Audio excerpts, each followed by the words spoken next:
What if I told you that the most powerful force in politics isn't money, charisma, or ideology? It's fear. Not because people are weak or uninformed, but because we're human. Long before there were political parties, campaign ads, or social media, the human brain had one job: to keep us alive. If something looked dangerous, our ancestors didn't have the luxury of spending 3 days researching it. They had to react. That instinct kept our species alive. It also created one of the most effective tools in political communication. Today we're talking about fear. Not fear on the left, not fear on the right. Fear in politics. How it's framed. Why it works. And why understanding it might completely change the way you consume political information. Welcome to You Ought to Know Better. I'm AJ Miller, and you might know me as Unicorn. This is a podcast where we read the fine print, check the receipts, and investigate the asterisk. Today, we're talking about something every single one of us experiences, regardless of our political beliefs: fear. If you've ever watched the news and felt your heart rate go up, if you've ever read a headline and immediately shared it, if you've ever thought, how could anyone believe that? This episode is for you. Because this isn't about intelligence, it's about neuroscience. Let's start with something simple. Imagine I gave you two headlines. The first says, crime dropped another 5% this year. The second says a violent crime occurred 3 miles from your home. Which one grabs your attention? I think we all know the answer to that one. The second one. That's because our brains naturally prioritize threats. Psychologists call this negativity bias. Our brains remember danger more easily than safety. Because for most of human history, paying attention to danger increased our chances of surviving. That's why criticism sticks longer than compliments. It's why bad news spreads faster than good news. It's why one frightening story can outweigh 10 reassuring statistics. Politics didn't create this. Politics learned to communicate with it. Think about almost every political issue: crime, immigration, the economy, healthcare, education, foreign policy, climate, and national security.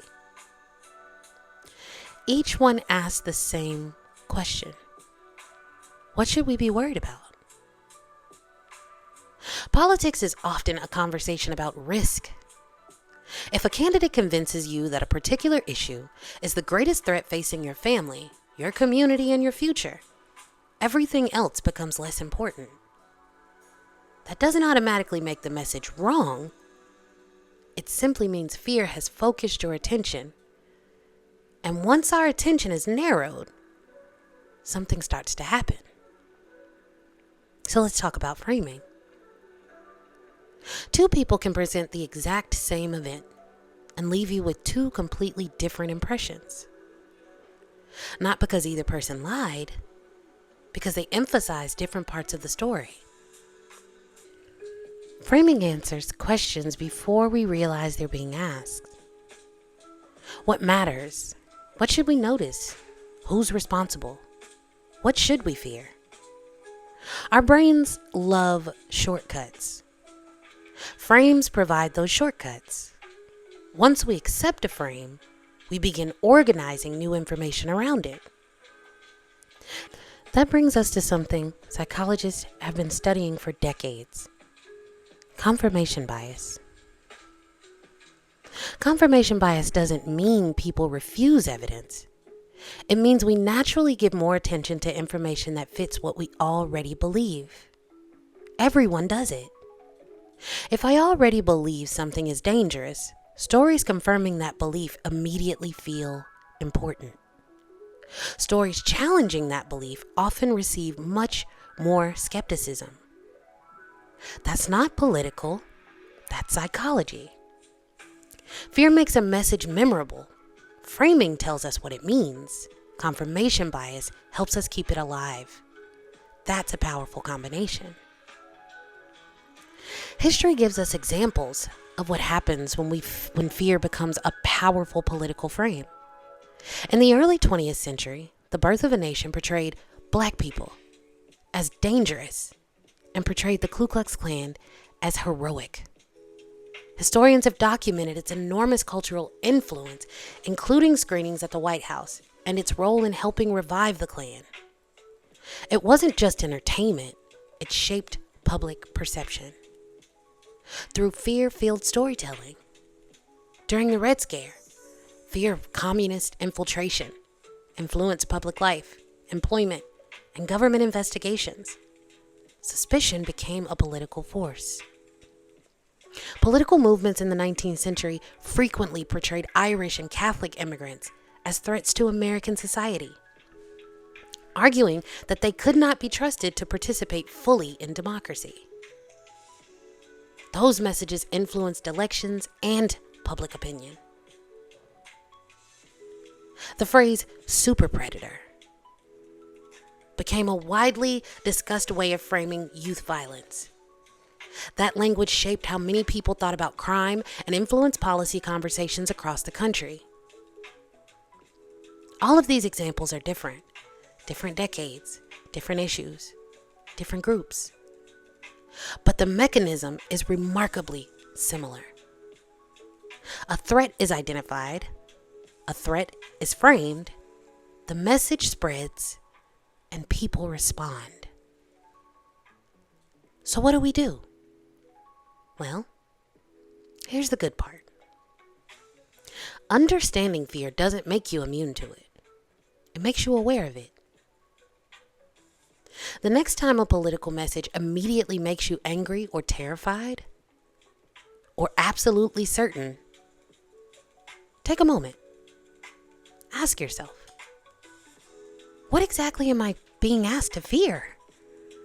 How has this issue been framed?